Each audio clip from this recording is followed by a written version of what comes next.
Good afternoon, students. Good afternoon, ma'am. Okay. Good afternoon, ma'am. Good afternoon, ma'am. Yeah. Good afternoon. Afternoon. So today we will be. Last time we have seen the steps involved in the tracer technique. Okay. So there were around 6 steps, and today we will be seeing the various methods of detection used in tracer technique. How you can detect the radioisotope. So we have got different methods in tracer technique. The first one is the competitive feeding. How we will do it, we'll see in brief all these four methods. That is competitive feeding, precursor product sequence method, then sequential analysis method, isotope incorporation method. So one by one we will see all these four methods. The first one is the competitive feeding. So this competitive feeding, it determines the actual precursor involved in the biosynthesis of a particular metabolite. Okay, means uh, what actual precursor it is utilized for the biogenesis of a particular metabolite during the biosynthesis. That you can determine by this method, that is competitive feeding method. So here what we do is we introduce two precursors into two separate group of plants. Okay, suppose you have got two separate group of plants. In one case you introduce another precursor, and in another group of plant you introduce another precursor, that is B1. Okay, so if the radioactivity is observed in the group receiving precursor B, suppose here you have a compound A, ठीक है, तो इस compound ए में क्या करना है आपको, you have to radio label it, ठीक है। अब आपका इस कंपाउंड ए से you will get the compound C, ठीक है। तो एक सेट में आपने क्या किया, जो प्रिकर्सर बी है हमारा वो क्या किया, इंट्रोड्यूस किया, और दूसरे सेट ऑफ प्लांट्स में आपने प्रिकर्सर B1 इंट्रोड्यूस किया। Suppose from this compound, if this genesis of compound C, it is following this pathway, that is the pathway of precursor B and not the precursor B1. So you can say that that compound A, it is giving rise to compound C through this pathway and not through this pathway. So if the radioactivity is observed in group receiving the precursor B, ठीक है, तो अगर हमारा precursor B के through इसमें suppose करिए radio labelling कर दिया आपने, इसमें रेडियो लेबलिंग नहीं करी, ठीक है, और दोनों की बायोसिंथेसिस आपने स्टडी करी, and if you are finding that this compound C it is radio labelled through this pathway and not through this pathway, so you can say that our compound C, it is following this pathway and not this one. One second, I'll just. Then the biosynthetic pathway for particular metabolite, it follows the order A to B to C, but not A to B1 to C. ठीक है, तो इस तरह से आप क्या बताते हैं कि कॉम्पिटिटिव फीडिंग से आप बता सकते हैं कि जो compound C, it is being derived through this pathway where we have used precursor B, or it has utilized precursor B1. Similarly, it was considered that 3,4-dihydroxyphenyl pyruvic acid, ठीक है, this 3,4-dihydroxyphenyl pyruvic acid, it would also be synthesized through DOPA, ठीक है। तो हमारे tyrosine से जो final product बन रहा है वो हमारा बन रहा है नॉर लॉडेन सोलिन, ठीक है, दिस इज एन एल्कोलाइड। तो अब क्या हो रहा है कि बीच में जो इंटरमीडिएट बन रहा है, इसमें कौन सा इंटरमीडिएट बन रहा है, 3,4-dihydroxyphenyl pyruvic acid, और tyrosine it will be converting into this intermediate and then you will be getting nor laudanosine, ठीक है। तो दूसरा स्टेप हमने देखा कि जो हमारा 3,4-dihydroxyphenyl pyruvic acid बना है, because it has quite similar to this dopa, तो ऐसा ना हो कि डोपा के थ्रू ये कंपाउंड बन रहा हो, that is 3,4-dihydroxyphenyl pyruvic acid का जो जेनेसिस हो रहा है through the pathway of dopa, और फिर ये बनने के बाद में नॉरलॉडोनोसिन बन रहा हो, ठीक है। तो इसके लिए करके देखा गया एक्सपेरिमेंट, तो it was considered that 3,4-dihydroxyphenyl pyruvic acid would also be synthesized through DOPA, ठीक है। तो यहाँ से देखने के से लगता है कि ये जो कंपाउंड है हमारा this pyruvic acid, this has been synthesized through this route also and directly also. तो बाद में जब करके देखा गया competitive feeding के through, तो it confirmed that the tyrosine, this tyrosine, it is directly giving rise to 3,4-dihydroxyphenyl pyruvic acid and not DOPA is involved. So DOPA is not involved in the genesis of 3,4-dihydroxyphenyl pyruvic acid. ठीक है? Although this compound norlodosine, it can be obtained from this pathway also, this pathway, but nowhere DOPA is involved. इसको करके देखा गया तो 3,4-dihydroxyphenyl pyruvic acid, it does not requires DOPA for its synthesis. So ये confirm कर दिया गया कि tyrosine जो है हमारा, this is giving directly, it is giving rise to 3,4-dihydroxyphenyl pyruvic acid directly, no involvement of DOPA. So same thing here also I have shown that tyrosine, this agar it is going through the DOPA pathway, so this is not giving rise to 3,4-dihydroxyphenyl pyruvic acid. Instead, it is giving rise to 3,4-dihydroxyphenyl ethylamine, not pyruvic acid. Okay, and this pathway is correct. That is directly it gives rise to 3,4-dihydroxyphenyl pyruvic acid. तो इस तरह से competitive feeding के through हम लोग पता लगा सकते हैं कि whether the pathway followed for the synthesis of intermediates और the product, it is direct or it is an indirect pathway. So the applications of competitive feeding, it is used for the elucidation of biogenesis of propane alkaloids. तो जो हमारा propane alkaloids की biogenesis हो रही है plants के अंदर, तो for their एल्यूसिडेशन means that is whether for example here what we have seen is whether this tyrosine it is following this pathway or that one.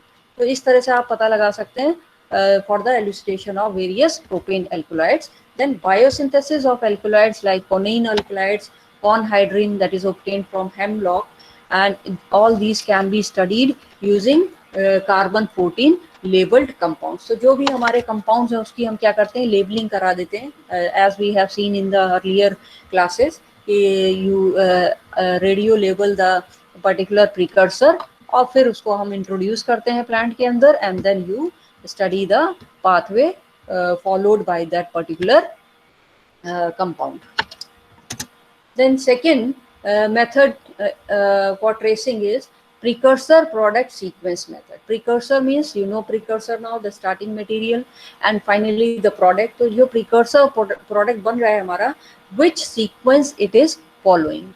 So this is one of the method. So in this method, the presumed precursor of the constituent under investigation on a labeled form, it is fed into the plants for a suitable period of time. तो इसमें क्या करते हो कि हम ये presume करते हैं कि this particular precursor would have been involve in the biosynthesis of this particular secondary metabolite. तो प्रिजम्पशन पे चल रहा है ये पूरा हमारा, ठीक है. इट्स नॉट लाइक, क्योंकि हम एक्सपेरिमेंट करके पता लगा रहे हैं पूरा कि बायोजेनेटिक पाथवे कौन सा फॉलो हो रहा है. So you have to presume that this particular precursor if we take, it is going to give the this particular secondary metabolite. तो आपने क्या करना है इसमें, जो प्रिज्यूम्ड प्रिकर्सर है हमारा of the constituent under investigation on a labelled, उसकी लेबलिंग करा दी आपने, ठीक है. And this labelled presumed precursor, this is fed into the plants for a suitable period of time. Later the constituents produced in the plants are isolated. ठीक है. तो बाद में क्या होगा, जो पूरा पाथवे फॉलो होगा प्लांट के अंदर में, उसके बाद आपने क्या किया, जैसे आइसोलेशन हम लोग करते हैं, ठीक है, एक्सट्रैक्शन करने के बाद आइसोलेशन करते हैं, उसी तरह से आपने इसका आइसोलेट कर लिया प्लांट के जो कॉन्स्टिट्यूएंट्स है, एंड देन यू प्यूरिफाई करने के बाद में जो रेडियो एक्टिविटी उन पर्टिकुलर जो कंपाउंड्स आपने प्यूरिफाई करके अलग करे हैं, उनकी रेडियो एक्टिविटी आप क्या करेंगे, डिटरमाइन करेंगे. तो इस तरह से आप पता लगा सकते हैं कि जो प्रिज्यूम प्रिकर्सर था, वेदर दिस प्रिज्यूम प्रिकर्सर अगर ये इन्वॉल्व हुआ होगा, क्योंकि हमने इसको क्या किया था, रेडियो लेबलिंग करी हुई थी, तो ये लास्ट में जो होगा हमारा प्यूरिफाइड कंपाउंड जो भी आया होगा, उसमें भी क्या दिखाएगा, ये रेडियो एक्टिविटी दिखाएगा. ठीक है, कितनी रेडियो एक्टिविटी दिखा रहा है, किस कंसंट्रेशन दिखा रहा है, all this can be determined. The disadvantage of this method is sometimes radioactivity of isolated compound alone is not usually sufficient. sufficient evidence that the precursor fed during the studies is a direct precursor। ठीक है, तो हमने क्या लिया हुआ था, presumed precursor लिया हुआ था। तो आपने क्या किया, रेडियो एक्टिव लेबल कंपाउंड तो डाल दिया उसमें, ठीक है, और इससे आपने फेड भी कर दिया। सो वेदर दिस पर्टिकुलर क्या कहते हैं precursor which we have fed into the plants, whether it is involved directly or not, so that we cannot confirm. It is due to the fact that the compound may enter the general biogenetic pathways and get distributed randomly through the array of phytochemical constituent। तो जरूरी नहीं कि हम जो सोच के चल रहे हैं कि जो हमारा प्रिज्यूम्ड प्रिकर्सर है वो वही पाथवे फॉलो करे जो हमने इमेजिन करा हुआ है।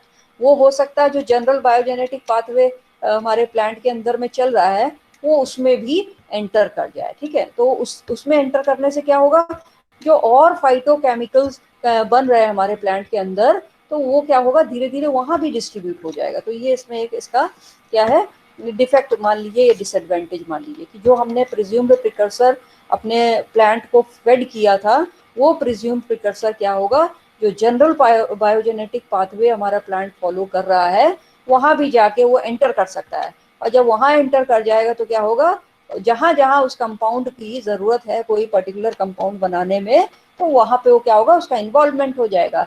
तो that will get distributed for the production of various phytochemical constituent. तो इससे क्या होगा, जो एक्चुअल बायोजेनेटिक पाथवे उस पर्टिकुलर सेकेंडरी कंपाउंड के लिए हम पढ़ना चाहते थे वो हमारा क्या होगा, डिस्टर्ब हो जाएगा। तो in such cases further proof can be obtained from studies by incorporating precursors from double and triple labelling experiments. तो ये प्रॉब्लम कब आती है, जब हम उसको सिंगल लेबलिंग करेंगे। ठीक है, जो हमारा प्रिकर्सर कंपाउंड था उसको हमने कोई एक पर्टिकुलर पॉइंट पे हमने उसको क्या किया है, लेबलिंग कराई, चाहे हमने उसका कार्बन एटम करा दिया हो, चाहे हमने नाइट्रोजन एटम करा दिया हो, कोई एक एटम उसका क्या हुआ है, लेबलिंग कराई थी।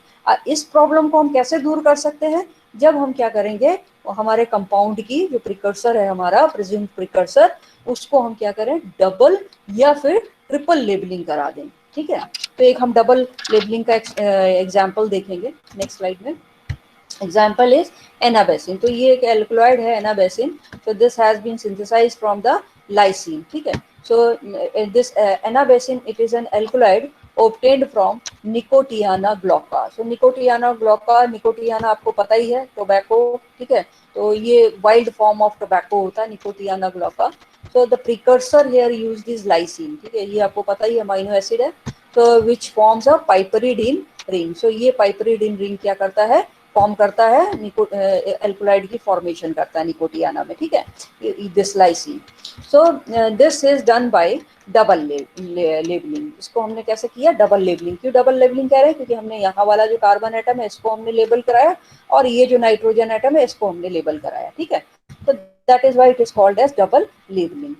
Radio active labelled lysine, that is it is labeled by this carbon 14 and nitrogen 15 at the position second and sixth respectively। ठीक है, तो ये हो गया हमारा 1 मिनट, यहाँ फर्स्ट पोजीशन हो गया, second position, third, fourth, fifth and six. तो इस तरह से हमने जो सेकंड पोजीशन जो है हमारा क्या कहते हैं कार्बन एटम का, और सिक्स्थ पोजीशन जो हमारा नाइट्रोजन एटम का, इन दोनों को हमने क्या किया, रेडियो लेबलिंग करा दी। तो यहाँ जो कार्बन एटम था वो हमारा नॉर्मल कार्बन नहीं लेके हमने उसको रेडियो लेबल्ड कार्बन लिया, और यहाँ पे इसी तरह से नाइट्रोजन लिया। उसके बाद आपने क्या कहते हैं इसको इंसर्ट करा इसमें क्या कहते हैं आपके निकोटियाना ग्लोका में, और फाइनली जो आपको प्रोडक्ट मिला, ठीक है, जो प्रोडक्ट आपको मिला एनाबेसिन। ठीक है, this is the secondary metabolite alkaloid.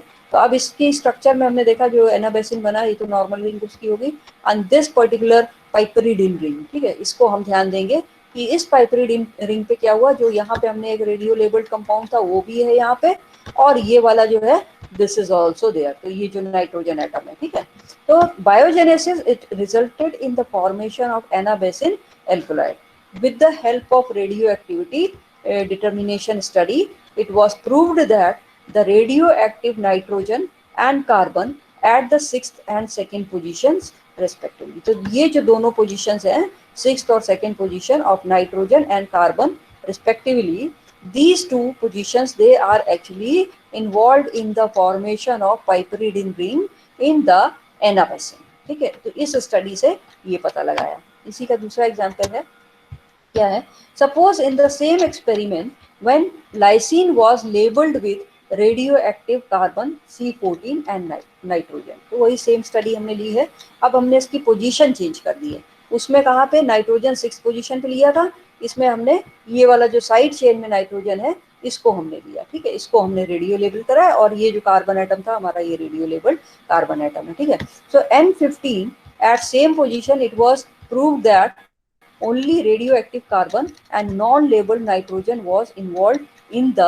formation of piperidine ring। ठीक है, तो यहाँ जो पीछे वाला देखिए this one और ये, तो इसमें क्या किया है, हमारा कार्बन एटम जो है वो यही पोजीशन पे है और जो नाइट्रोजन एटम है वो दूसरे पोजीशन पे चला गया। इससे पहले वाले में ये 6th पोजीशन पे लिया हुआ था हमने। ठीक है, तो जो हमारा कार्बन एटम है which is involved in the synthesis of this particular piperidine ring। ठीक है, इस क्योंकि अगर ये इन्वॉल्व नहीं होता तो क्या होता, ये piperidine ring नहीं बनती। ओके, तो इसका मतलब ये हुआ कि जो हमारा ये वाला पोजीशन है नाइट्रोजन, मतलब नाइट्रोजन को हम यहाँ रेडियो लेबल्ड अगर करा रहे हैं और अगर नहीं भी करा रहे हैं, ठीक है, if we are not radio labelling this particular nitrogen atom तो भी हमारा क्या बन रहा है, पाइपरिडिन रिंग बन रहा है।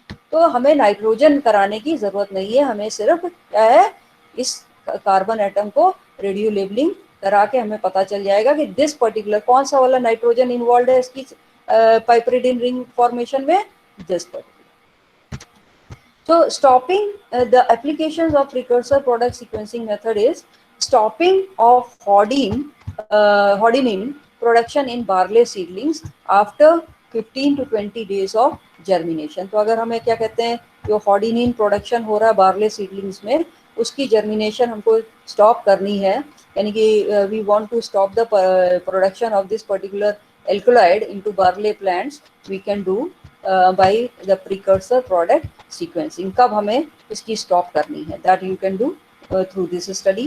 then it is applied in the study of biosynthesis of morphine and ergot alkaloids। तो इस तरह के एक्सपेरिमेंट्स अगर आप नेट पे डालेंगे गूगल सर्च में, you will find many of the experiments which you can undertake in this applications of precursor product sequence method। then third method is sequential analysis method। So this sequential analysis method, the principle involved in this method of investigation is to grow the plant in atmosphere of carbon dioxide, means जिसमें carbon dioxide में करेंगे, लेकिन this carbon it will be radio label, means it will be radioactive isotope of carbon। ठीक है, तो ये हमने लिया carbon dioxide which is a radio isotope, carbon जो है हमारा रेडियो आइसोटोप लिया। इस एटमॉस्फेयर में हम क्या करेंगे, हमारे प्लांट को ग्रो करेंगे और उसके बाद क्या करेंगे, we will analyse the plant metabolites at a given time intervals to obtain the sequence in which various related compounds have become labelled. तो इसमें ग्रो करने के बाद में क्या करेंगे, कुछ पर्टिकुलर टाइम के बाद हम उसको क्या करेंगे, वी विल स्टडी कि हमारा जो रेडियो लेबल्ड हमने इसमें ये this is the radio labelled carbon. ठीक है, तो इसमें जब ग्रो किया हमारा और उसके बाद प्लांट इसी में सबमर्ज कर दिया था हमने, ठीक है, कार्बन डाइऑक्साइड में, रेडियो लेबल्ड कार्बन डाइऑक्साइड में, उसके बाद जो भी बायोजेनेसिस हो रही है उसमें प्लांट में, वो क्या सीक्वेंस फॉलो कर रहा है। ठीक है, so for example, hello,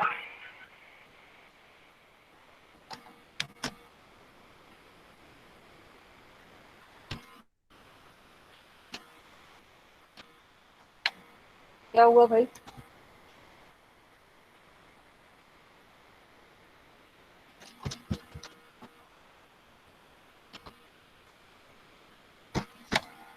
for example Mentha पाइपरीटा। ठीक है, मेंथा पाइपरीटा प्लांट आपको पता है, मेंथा दैट पुदीना, उसको हमने क्या किया, कार्बन डाइऑक्साइड एटमॉस्फेयर में करीब 5 मिनट के लिए, कार्बन डाइऑक्साइड जो नॉर्मल वाली वो नहीं है, the carbon it should be a radio active isotope. ठीक है, for about 5 minutes it provided the evidence of probable biosynthetic sequence. तो जब इसको हमने इसमें ग्रो किया और उसके बाद में इसके जो मेटाबोलाइट्स हैं वो हमने एनालाइज किए डिफरेंट टाइम इंटरवल पे, तो क्या देखा कि जो पाइपरीटोन है ये पहला है आपका, बिकॉज दिस गेट्स, इसमें जो कार्बन है वो ये कार्बन जो है वो क्या होगा, रेडियो एक्टिविटी शो करेगा, ठीक है। और फिर उसके बाद में जब ये सेकेंड उसमें इंटरमीडिएट में ट्रांसफर होगा तो भी यहाँ पे कोई एक कार्बन एटम जो भी था वो आपका क्या करेगा, रेडियो एक्टिविटी शो करेगा। तो अगर ये रेडियो एक्टिविटी शो कर रहा है that means this particular sequence it is the correct one और ये फॉलो हो रही है, ठीक है। तो पाइपरीटोन से मेंथोन बना और मेंथोन से मेंथॉल बना। तो तीनों ही कंपाउंड्स में क्या देखेंगे हम, दिस कार्बन एटम जहां भी लगा हुआ है that will show the radioactivity. So piperitone it will show the radioactivity, menthol will show the radioactivity and menthol will show the radioactivity. तो अगर ये शो हो रहा है that means जो हमारा क्या कहते हैं कार्बन रेडियो लेबलिंग कराई थी, that means that the sequence which has been followed for the biogenesis of menthol this is this, ठीक है। और अगर कहीं ये रेडियो लेबलिंग नहीं आई यानी कि रेडियो एक्टिविटी नहीं शो हो रही है, दैट मीन्स जो भी हमने कार्बन एटम इसमें रेडियो लेबल करवाया था हमारे कंपाउंड का, तो वो क्या दिखाएगा, no radioactivity it will show. That means the sequence for the sequence this particular क्या कहते हैं जो भी हमारा कंपाउंड था जो बायोजेनेसिस में यूज हुआ है, this it is not involve for the production of menthol. तो अगर ये सीक्वेंस फॉलो हो रहा है तो तीनों ही कंपाउंड में हमें क्या दिखाई देगा, रेडियो एक्टिविटी दिखाई देगी।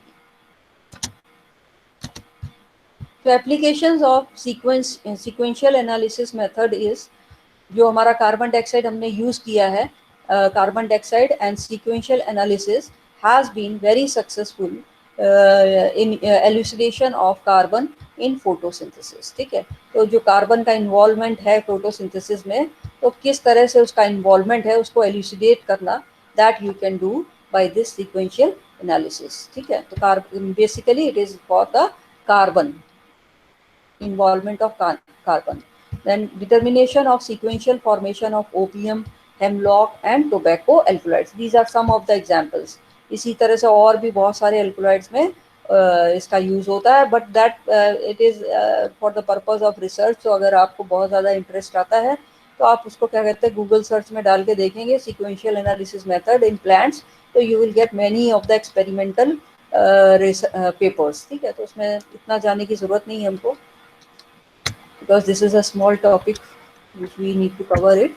Then we have next method, isotope incorporation.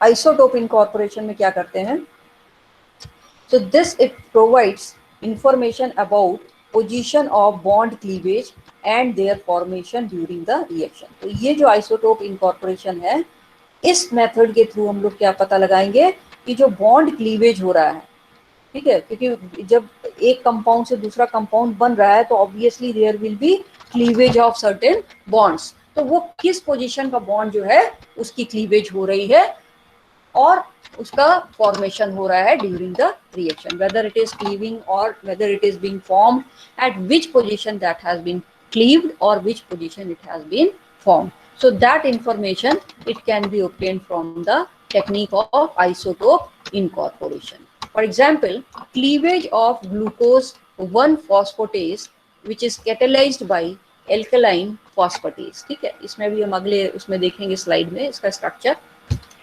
So जो हमारा ग्लूकोज 1-phosphatase है इसकी क्या होती है, इस बॉन्ड का ब्रेकडाउन होता है, and this breakdown of this particular bond it will be catalyzed by the alkaline phosphatase, ठीक है, इस एंजाइम के प्रेजेंस में होगा.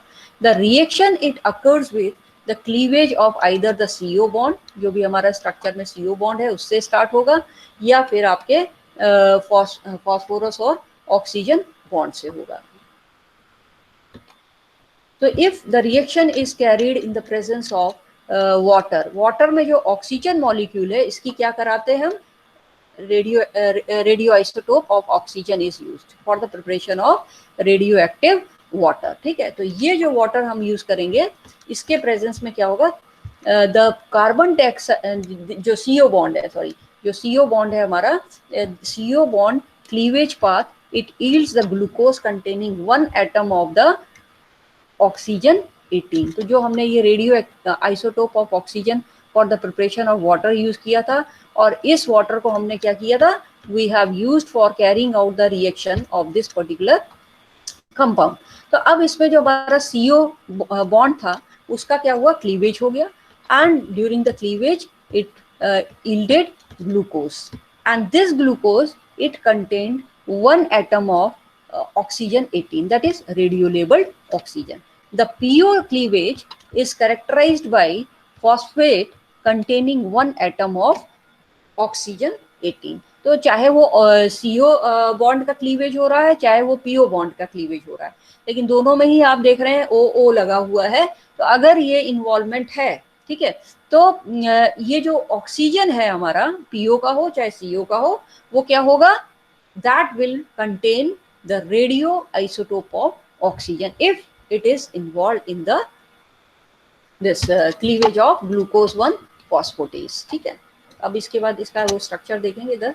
During the experimentation the label invariably appears in inorganic phosphate identifying the PO bond as the cleavage। तो अब इसमें हम देखेंगे कि जब ये तो हमारे पीछे क्या था, एक थ्योरी थी कि CO के साथ भी हो सकता है और PO के साथ भी हो सकता है, लेकिन जब एक्सपेरिमेंट करके देखा गया, ठीक है, तो ये हमारा जो है दिस इज ग्लूकोज 1 फॉस्फेटेज, ठीक है, ग्लूकोज 1 फॉस्फेटेज। तो यहाँ पे जो ये फॉस्फेट ग्रुप लगा हुआ है, ठीक है, तो इस फॉस्फेट ग्रुप में जो PO का ये क्लीवेज हुआ है यहाँ से, तो दिस क्लीवेज ऑफ PO, यहाँ पे क्या हुआ, H2PO4 निकल गया आपका, राइट, H2PO4 निकल गया यहाँ से।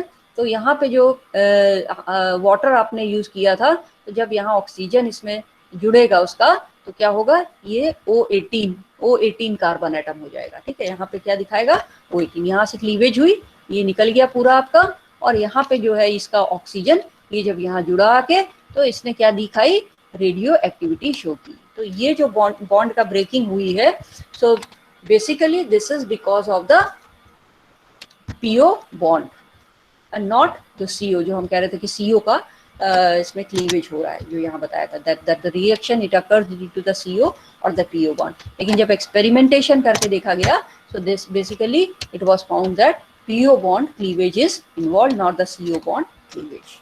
So this is the experiment. It can be done by isotope incorporation to find out whether which position of the cleavage of the bond is involved, or which position is involved for the formation during the reaction. Now all these techniques जो भी है हमारी हर एक में हम देख रहे हैं ट्रेसर टेक्निक में, you are getting the what radio isotope या रेडियो एक्टिविटी आपके कंपाउंड में आ जाएगी। सेकेंडरी मेटाबोलाइट जो बना आपका या इंटरमीडिएट जो बने आपके, उसमें कहाँ क्या दिखाई दे रहा है आपको, रेडियो एक्टिविटी दिखाई देगी, ठीक है। सो दिस अब इसको हम डिटरमाइन कैसे करेंगे कि जो कितनी एक्टिविटी है इस कंपाउंड में है भी कि नहीं है, ठीक है। तो उसको चेक करने के लिए आप क्या करोगे, you have got different instruments to measure the this activity, radioactivity of the compound or the intermediate. So various detectors are there, the detectors for the identification and measurement of radio labeled compounds. So all these detectors you might have studied in your first year, first semester. तो भी brief में हम थोड़ा सा देखेंगे, Geiger और भी है इसके अलावा, 2-3 कवर किया है इधर। तो Geiger Muller counter, so this is used for the detection of all the types of particles, that is alpha, beta and gamma radiations.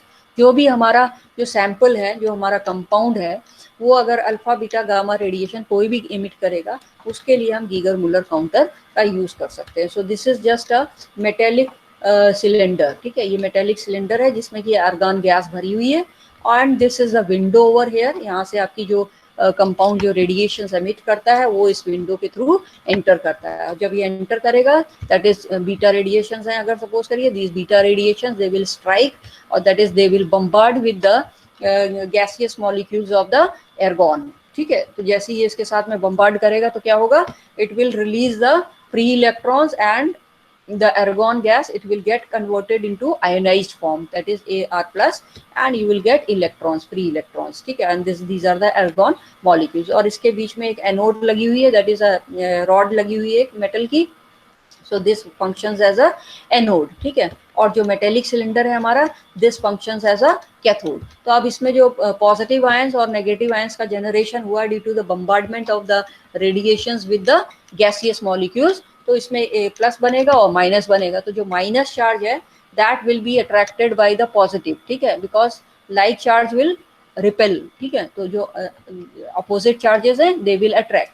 तो जो ई माइनस है ये पॉजिटिव चार्ज है यहाँ पे एनोड पे, तो ये इसके पास में एंटर करेगा। और जो हमारा पॉजिटिव है this will go towards a metallic cylinder. तो इसकी वजह से कुछ पल्सेस का जनरेशन होगा।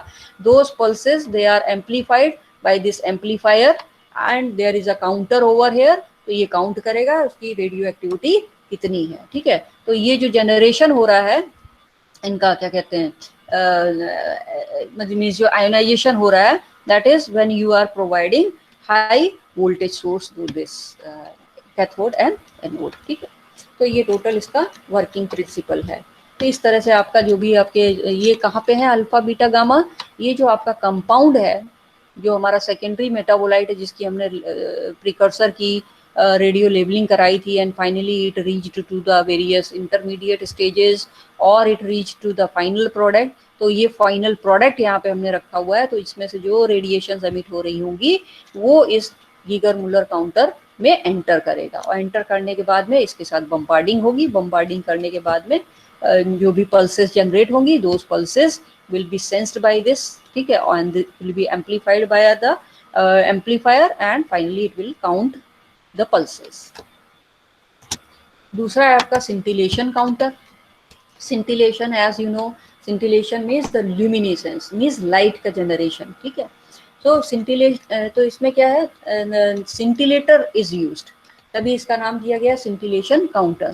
A scintillator, it is a substance which has the property to illuminate, means to फ्लोरिस, एक लाइट स्पेशल टाइप की लाइट ये एग्जिबिट करेगा। तो example is zinc sulphide and sodium iodide in presence of thallium, ठीक है। तो इसको हम एज अ सिंटिलेटर सब्सटेंसेस का यूज कर सकते हैं। तो बेसिकली इसमें क्या है ये भी आपने पढ़ा होगा,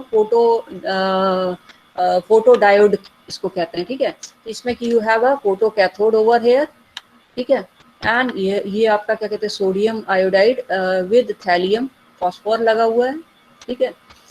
देन यहाँ पे जो है सपोज यहाँ आपने क्या था सैंपल लिया हुआ था इसी के साथ में, अगर हम इमेजिन करें कि जो हमारा एक्सट्रैक्ट निकाला हमने और आइसोलेट निकाला हमारे कंपाउंड का, ये जो हमारे प्लांट में सपोज सेकेंडरी मेटाबोलाइट एनाबेसिन आपने निकाला, ठीक है। उस एनाबेसिन को हम क्या करेंगे sodium iodide which is a scintillator, उसके साथ में यहाँ पे एक कुवेट टाइप की, आपने अगर यूवी स्पेक्ट्रोफोटोमीटर देखा हो तो उसी तरह से इसको भी इमेजिन कर सकते हो आप।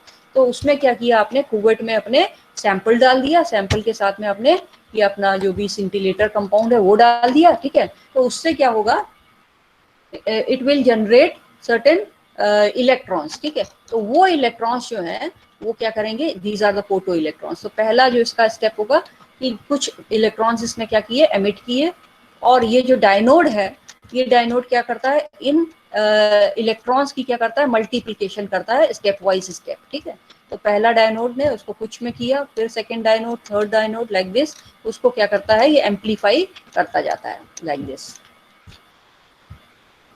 तो इस तरह से इसको इमेजिन कर सकते हैं कि ये हमारा सिंटिलेशन वाला है, ठीक है। इसी में हमने अपना क्या लिया हुआ कंपाउंड लिया हुआ है, एक आपका क्या कहते हैं ये फोटो डायोड इधर लगा दिया हमने, एक फोटो डायोड इधर लगा दिया, ठीक है।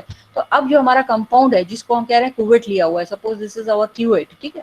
तो कुवेट जो है एक तरह से ग्लास की बनी हुई थी, तो दोनों तरफ से क्या होगा वो अपनी लाइट को एग्जिबिट करेगा, ठीक है।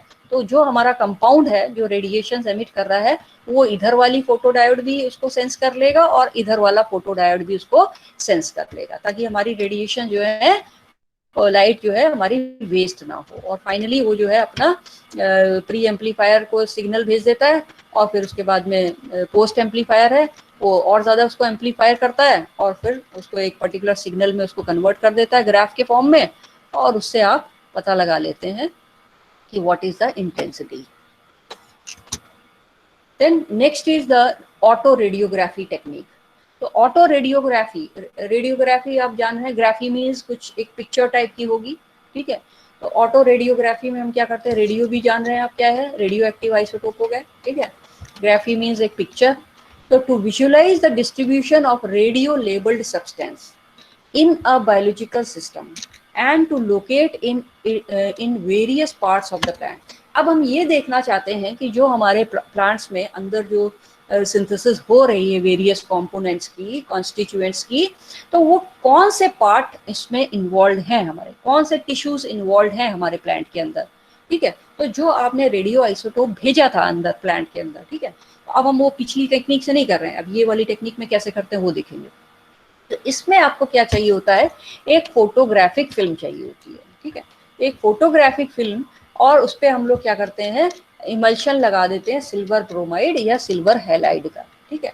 सो और उसके बाद you need a sample that is the morphological part of your plant, और you can take a section of the plant. तो suppose this is the section of the plant, इसमें क्या है, ये रेडियो आइसोटोप है, ये radio isotopes are there in the section of the plant। suppose you have taken leaf है और radio isotopes लगे हुए हैं, तो अगर वो इन्वॉल्व हुए होंगे इसमें कंपाउंड की सिंथेसिस में, तो वो यहाँ रहेंगे, अदरवाइज वो यहाँ नहीं रहेंगे। अब आपने क्या किया, जो आपकी फिल्म थी जिसपे आपने इमल्शन लगा रखा था, उसको आपने क्या किया, एक्सपोज किया, ठीक है।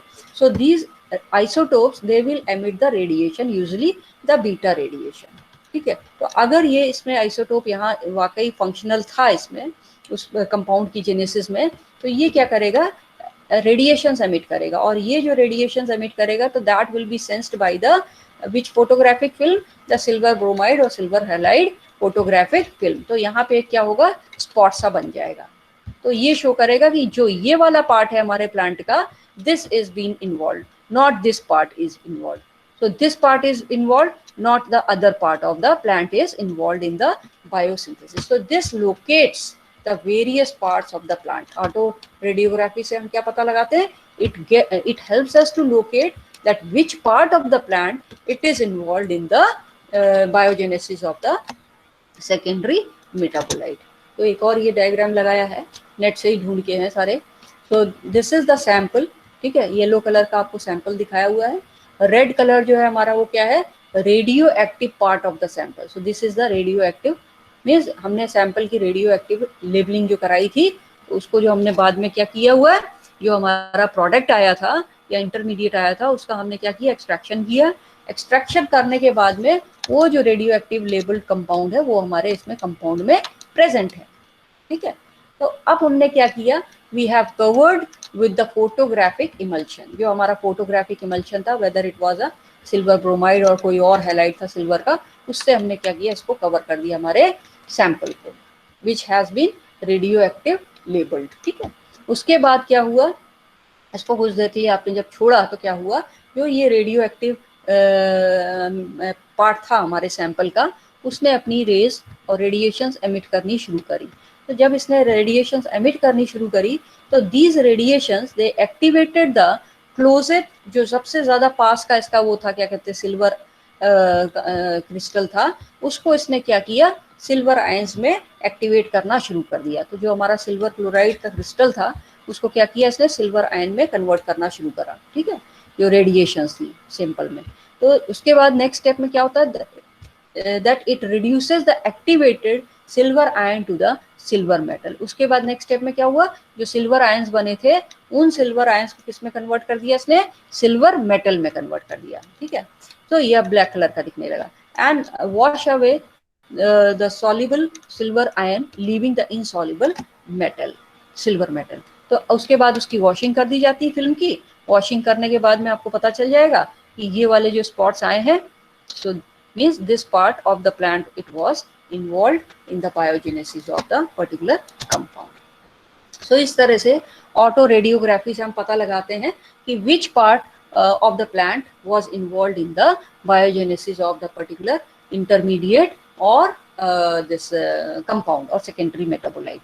Now let us see the various general applications of the tracer technique. तो जितने भी examples अभी हमने पीछे लिए हैं, तो all those examples they will be incorporated as applications of the tracer technique. So first is the study of sequence cyclization can be done by the use of C14 and tritium labeled mevalonic acid. तो जिस तरह से मेवलोनिक acid pathway आपने पढ़ा था, तो उसमें जो है जो साइक्लाइजेशन वगैरह हो रही है, तो किस सीक्वेंस में साइक्लाइजेशन हो रही है, that can also be studied by the use of tracer technique. Then interrelationship among 4-methylsterol and 4,4-dimethyl can be done by use of this radio labeled carbon acetate। ठीक है, तो जो डिफरेंट पाथवेज आपने पढ़े हैं, तो उसमें जो डिफरेंट इंटरमीडिएट्स बन रहे हैं, उनमें क्या रिलेशनशिप है, that can also be studied. Then terpenoid biosynthesis by chloroplast isolated in organic solvent by use of 2 carbon 14 mevalonate. तो ये मेवलोनेट पाथवे जो था हमारा एसिटेट मेवलोनेट पाथवे, उसमें जो हमने टर्पिनॉइड की बायोसिंथेसिस पढ़ी थी, तो this synthesis of terpenoids by the chloroplast, this can also be studied। Then study of formation of scopolamine by use of labeled phenylalanine, this can be done। Then study of formation of cinnamic acid in pathway of coumarin from the labeled coumarin can be studied। Origin of carbon and nitrogen atoms of purine ring system by the use of C14 and C15 labeled precursor. जो आज हम लोगों ने देखा था कि कौन सा वाला कार्बन एटम और कौन सा नाइट्रोजन एटम एक्चुअली इन्वॉल्व होता है in the genesis of ring या नहीं होता है, वो अभी हम लोगों ने देखा आज। ठीक है, तो उस तरह से ये सारे जितने भी एग्जांपल्स आपने पिछले 3 क्लासेस में देखे हैं, तो all those can be taken as the applications of the tracer technique. Then by using calcium 45 as a tracer, it has been found that the uptake of calcium by plants from the soil is nearly the same both for calcium oxide and calcium carbonate in acidic soil। तो अब हम calcium इसमें भी है, calcium इसमें भी है, तो क्या कहते हैं, अगर हम कैल्शियम कार्बोनेट के फॉर्म में कैल्शियम सप्लाई करते हैं, अगर हम कैल्शियम ऑक्साइड के फॉर्म में सप्लाई कर रहे हैं, तो कितना अपटेक है इससे और कितना अपटेक है इससे, तो इसको भी स्टडी करा गया और इससे देखा गया कि चाहे हम कैल्शियम कार्बोनेट सप्लाई करें, चाहे हम कैल्शियम कार्बोनेट सप्लाई करें, दोनों का अपटेक सेम। ठीक है, तो इस तरह की स्टडीज भी एग्रीकल्चर में करी जा सकती हैं।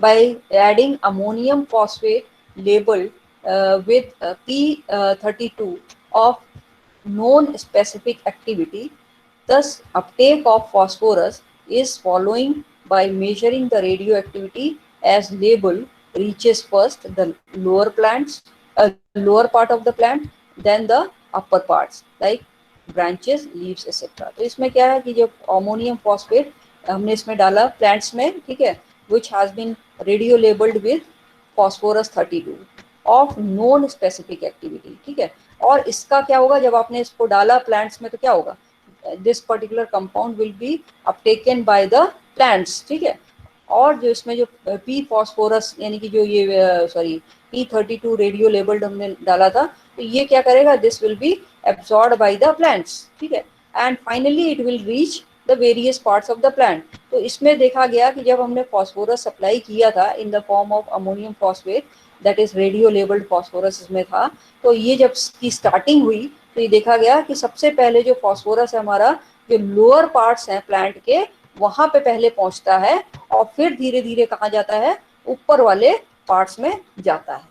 तो इस तरह से आप ये भी देख सकते हैं कि जो फॉस्फोरस की अपटेक हो रही है, that is first taken up by the plant at the lower part, not at the upper part. तो इस तरह से various studies in the plants they can be performed by using this technique of tracer।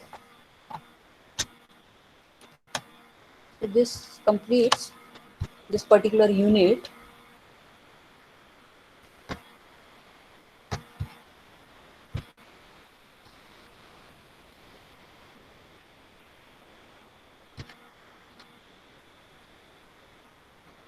Any doubt?